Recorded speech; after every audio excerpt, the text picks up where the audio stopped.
So what are two changes in USY that you'd like to see happen in the coming years, and why?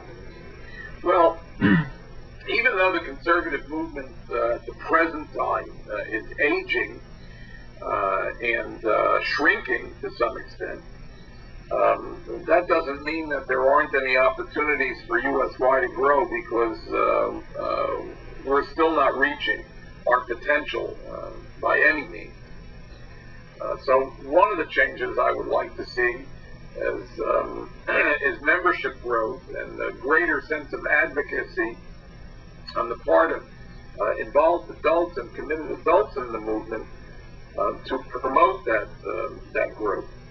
And hand in hand with that, I think that we need to find a way to change the membership structure in such a way so that membership in USY and Kadima becomes something automatic.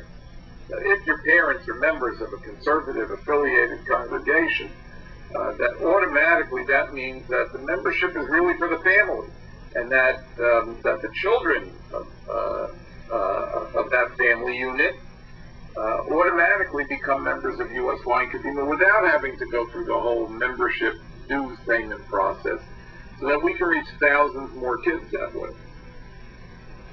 So what would you recommend to people interested in running for board?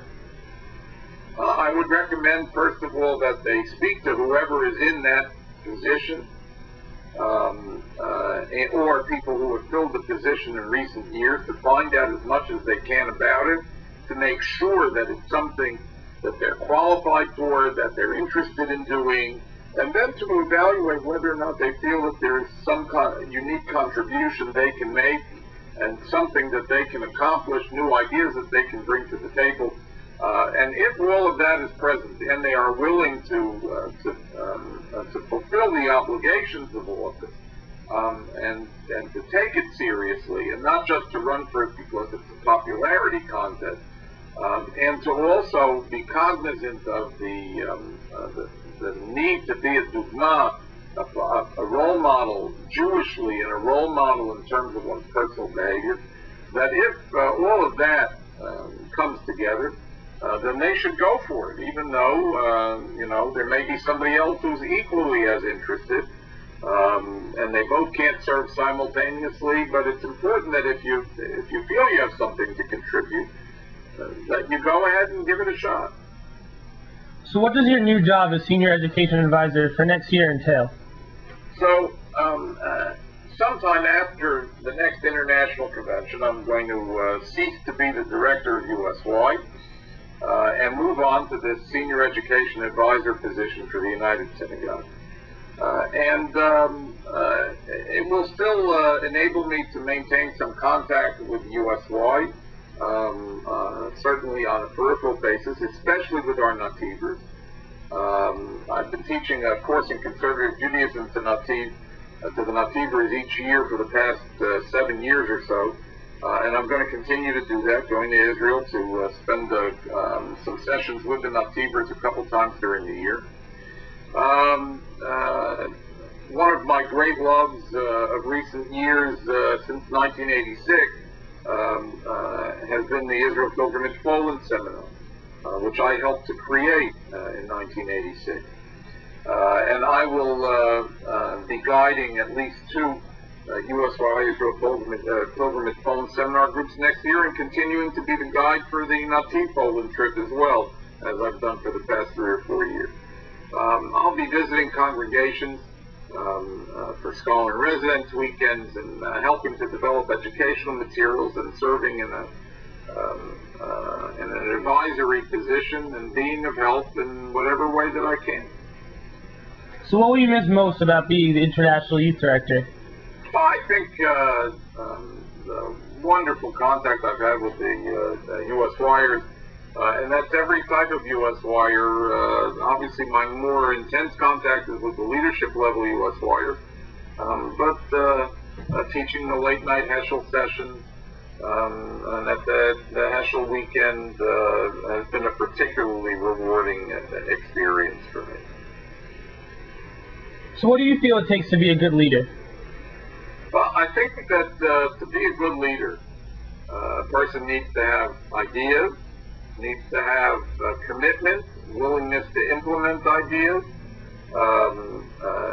needs to have a sense of direction, a sense of vision, and also understand the importance of what it means to be a dugma in every way, not just Jewishly, but in every way in terms of how one conducts oneself. So what is your favorite aspect of USY? My favorite aspect of USY, well, I'll tell you, I don't know if I have a favorite aspect, but one of my favorite aspects is international convention. It's also one of the things I'll probably miss the most, because I've been at every international convention since 1964.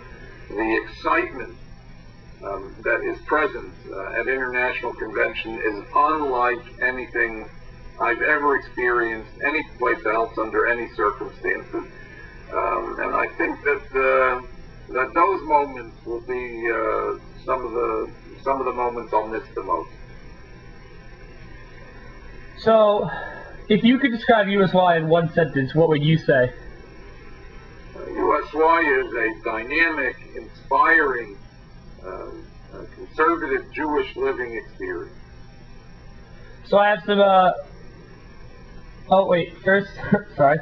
Did you ever imagine being where you are now in the organization? Absolutely not.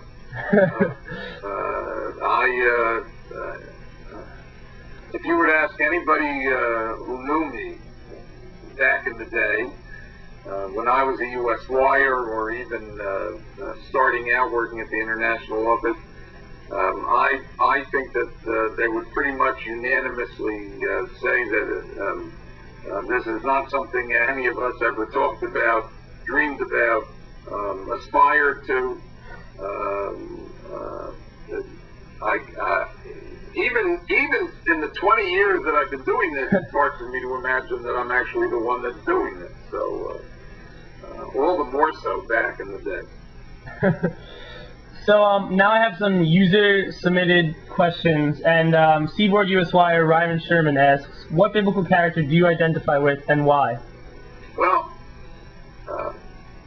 I can't say that I would have the chutzpah to identify with any particular biblical character, but I would say that I can identify with some of the figures in the Bible who we encounter not only at other points in their lives, but those who we encounter towards the end of their careers, whether it be Abraham, Moshe, King David, and the emotions and sentiments that are present in those characters as they end or bring a critical stage of their lives to a close. And I think I certainly can, although there's no way to compare to those characters, I certainly can gain a little bit of greater understanding of what it means to bring one stage of life to a close. So how do you feel the internet and social outlets like Facebook can benefit the conservative movement, and why? Well, and USY, sorry. I think that you and your fellow USYers could probably articulate this better than me, but there's no question that all of these advances have enabled us to expand our reach significantly. At the click of a button, within a fraction of a second, we can reach thousands of people, and we do that now on a regular basis. I can't prove whether or not it's effective, but we do have that ability.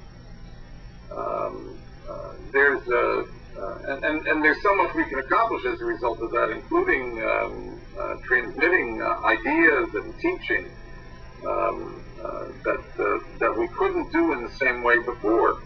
At the same time, there's a downside, and I think the downside is that even though we can reach all of those people, it also removes a certain personal element that used to be present that I think is missing now. Somehow we need to find a balance between the two so that we can use the internet and use electronic communication to its best advantage, But at the same time, remember that we are, in essence, an organization of people, and that we can't lose that ability for that personal contact, because if we do, then USY will lose one of its greatest appeals.